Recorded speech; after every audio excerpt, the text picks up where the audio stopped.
Hi, everyone. This week's newsletter episode is all about life updates.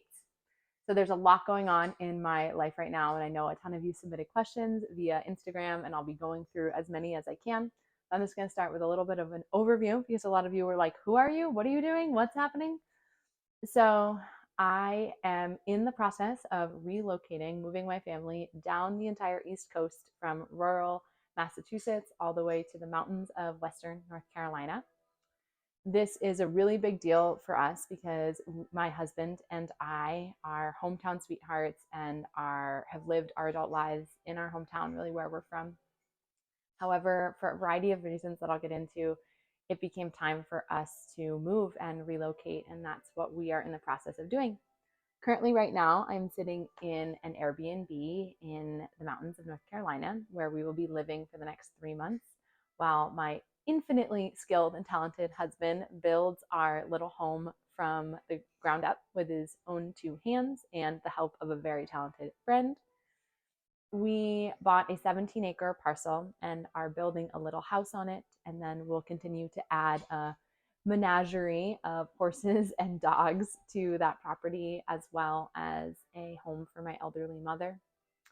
We decided to move for a variety of reasons, but when we grew up in our county, it was a rural county. I mean, it still is a rural county, but it was a lot more rural and a lot more affordable. However, throughout our lifetimes, it's become incredibly expensive and a lot more densely populated.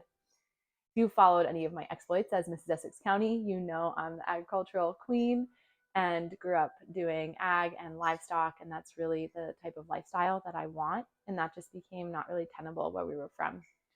So, in an attempt to have that small horse farm and ducks and maybe a dairy cow or two of my dreams, we needed to relocate someplace else.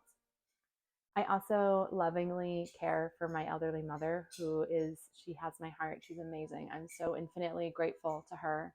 And I really want to be able to center our closeness and financial ease and proximity and quality of life for her over the next 10 years. So being able to have her live with us on a farm in her own property, in her own home where she can be independent but close was an incredibly important goal of mine because intergenerational living is just something I really want to put into practice. And that was just not going to be financially viable where we were from. As to why we chose North Carolina specifically, as I said, we wanted to move someplace more rurally and also that is a little warmer than where we were living in northern New England, both because my husband hates the snow, but also because my mom is elderly. I personally don't mind the cold, but that is beside the point. It's actually still a little chilly here in the mountains. It's colder than I thought it would be, but we chose here, yes, for the climate reasons, also because there's just an amazing community of women here that I know, and being able to move rurally into the welcome, open arms of women that love me is an incredible gift in my life that I really want to cherish and prioritize. That's not to say that I'm not moving away from my best friends in the world. I have such a vibrant women's community back home, and I think that, rural New England will always be my home. And so I definitely will be missing them and just learning how to truly cultivate sisterhood and prioritize friendships all over in this next stage of my life. So that's a little bit of a life update, but now I'm going to start answering some of your myriad of questions. All right. So the first one, all right, was I don't know much about you. Love your strength training protocol. Who are you? This one's funny. I'm glad you love the strength training. I love it too. Yeah, I mean, you just learned a little bit about my life, but I am 32. I am happily married to the best husband in the world. I love horses and dogs, and I walk my life in faith, and those are probably the most important things to me. I'm also incredibly dedicated to women, mothers, and babies. So, really, horses, dogs, faith, moms and babies, my husband pretty much sums it up. And I love making art, really, of all kinds. So, visual, performing art, all of it. Okay. Is motherhood in your near future? I certainly hope so. My husband and I have been calling in our babies for a while. And so just loving all of your prayers that our family comes to us. Are you going to be leading in-person events in your new state? Yes. Probably not in the next few months while we are getting settled and building our home, but I will be on staff, both on teaching faculty and on staff at the Matriarch Rising Festival this coming year over the summer solstice in June. So that will be an in-person event here. And then I'm sure we'll be doing in-person well woman care in my well woman care practice for my local community and for women who want to travel. And I'm sure there will be more in the works once we get things up and running. Definitely have dreams of doing horse related well woman stuff on my land in the future. Also, for in person events, I am doing the Radical Pelvic Health Intensive this year. It's in August 1st through the 6th, and that's up in Vermont. So that's my next big in person thing after the festival. Preconception, lifestyle changes, or practices. I'm really sort of centering in on this now. I think the biggest thing for us is honestly our move. I work a lot and I have been just wanting more spaciousness and more ease in my life. And a big part of that is going to be having my husband home from his 9 to 5 that he's had for 25 years. So we can build a little more sort of family centering and work life balance. The hope is that I'll be able to work a little less and be just a little more relaxed, which I think is probably the biggest thing for me for preconception. I'm also, there was another question that I had, which was, do I pray or do I talk to my spirit babies? I do pray. Prayer is part of my daily life. And in terms of talking to my spirit babies and how that wraps into a preconception moment, I'm really hoping to just sort of cultivate a practice around that where I'm just writing in my journal, writing my prayers down, and really talking to my babies on a daily basis as I just make space for them to come into our lives. My amazing sisterhood of women back home, here, let me show it to you, got me this incredible journal. And look how beautiful this is as a parting gift. And they all wrote me incredible prayers for my coming family. In here, I won't show them all to you because that doesn't make sense. But so just really utilizing this incredible gift from my sisters to just write down my prayers, talk to my babies. What does your husband do? He does fucking everything. He's absolutely amazing. He has worked a bunch of different jobs, but something that he's been doing consistently for over 20 years is he was a sign maker. He ran a sign shop, so he would do beautiful like hand carved wooden signs, as well as like forging and welding and hand painting, just beautiful handcrafted signs. But in general, he's just an artist and a maker. He made my beautiful wedding ring. He makes so much amazing art, and yeah, he can build, forge, weld, really make it all. So yeah, he can do plumbing, electric. So he will be currently building our house and taking care of our homestead and doing all of that. He also then is going to be opening up his own business to sell the things that he makes, be it beautiful leather work, handmade knives, that kind of stuff.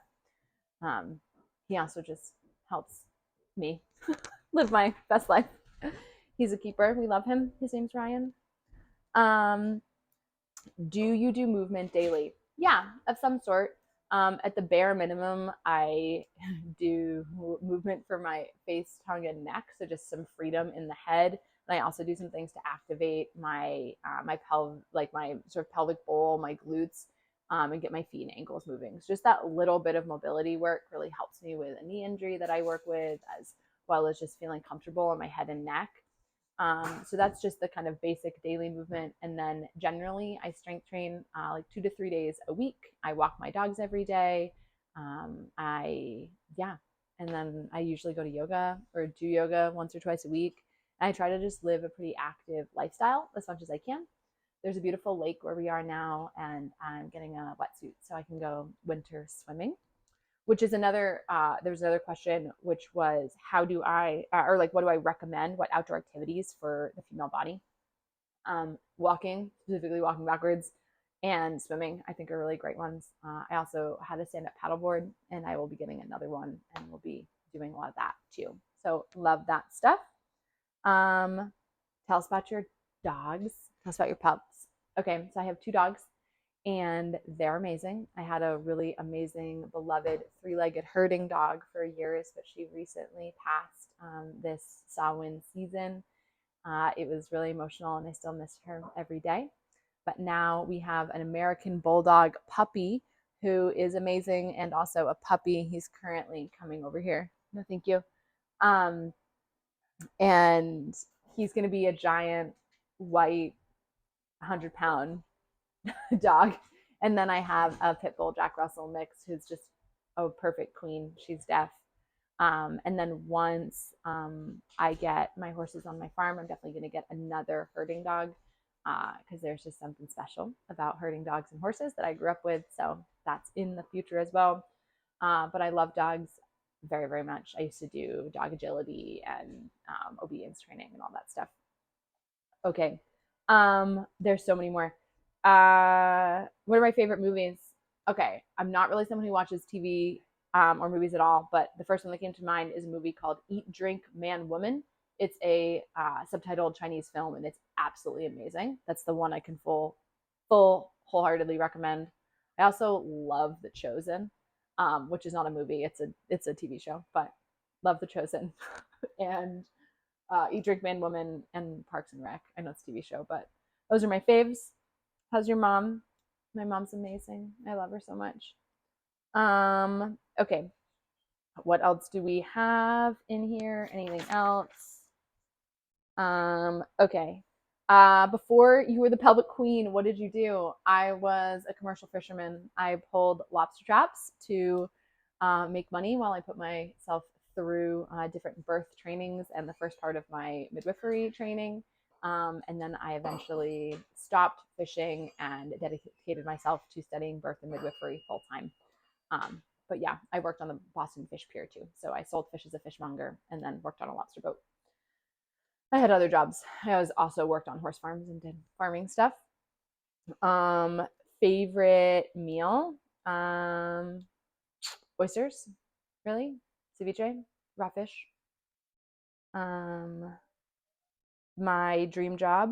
I'm working on it. I love my job. But if I'm thinking of the highest version of myself, it's definitely having a bunch of kids and having my horses and dogs at home and continuing to be just the community midwife in my community and offer the work I'm doing to the world, maybe with a little more work life balance. Um, all right, last one. What are my dreams for 2023? So I'll just take this prompt from the Free Birth Society network. They had Emily posted a question of like, at the end of the year, at the end of 2023, what do you want to look back and say about this year? And what I want to say is that I'm so proud of my marriage for making this incredible transition and that I'm more in love with my husband than I have ever been. I have grown in my faith and my prayer practice and feel more connected to God than I have at any point in my life.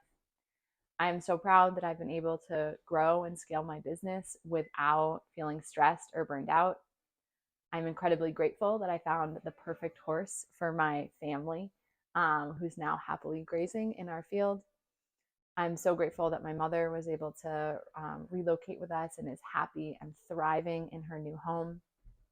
And my knee feels great. I can't believe how much my strength training has just totally improved the quality of life that I have in this incredible body. And this baby growing in my belly, I just cannot wait for them to be born. So that's what I hope to be saying at the at the end or the second half of 2023 is those are really my hopes and goals. And I just humbly put them out to all of you that we can all really just carry those prayers together. And just thank you so much for being interested in me and my work and my business. And I just can't wait to keep getting to know all of you even better. If you did ask questions on this Ask Me Anything that was more specific to pelvic health related, don't worry. I see you and I will get to them, but I'll be answering those on my stories or next week. All right. Thanks so much, women. Talk soon.